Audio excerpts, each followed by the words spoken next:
आपल्या सर्वांचा आभार मानतो.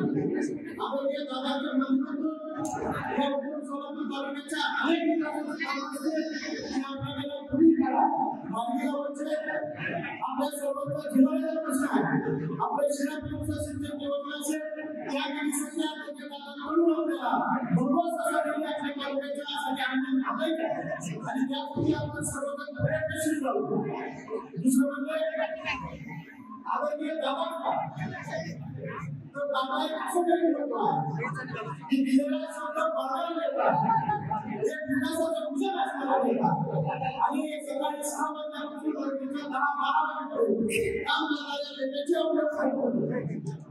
कारण गेल्या 5 वर्षामध्ये जो विकासाचा बॅकलॉग आपण आपल्याकडून राहिलेला आहे त्या काळामध्ये अजितदादांचं मार्फत राष्ट्रवादी काँग्रेस पार्टीच्या माध्यमातून आपल्याला तो विकासाचा आपल्याला आपल्या तालुक्यासाठी आणायचा आहे. बाबा आमच्या तालुक्यातल्या खेड्याची एकच समस्या आहे की गडासारख्या ठिकाणी एक मोठं विकासन करू आणि आमच्या तालुक्याच्या खेड्यासाठी आपण आम्हाला मदत करून बांधून द्यावं अशी एक विनंती आपल्या तालुक्यातील असेल वडा असेल जी शासकीय दवाखाने त्या दवाखान्याचा दर्जा आम्हाला वाढवून मिळावा एवढी एक अपेक्षा आणि माझ्या तालुक्यातल्या जे तरुण त्या तरुणांना रोजगार मिळावा त्यासाठी एखादी मोठी कंपनी असेल कारखाना असेल आपण प्रयत्नशील राहून आमच्या तालुक्याला जनतेसाठी आपण प्रयत्न करावा अशी एक विनंती आपल्याला करतो. आदरणीय काकांना जीवन प्रवास सांगायचं म्हटलं तर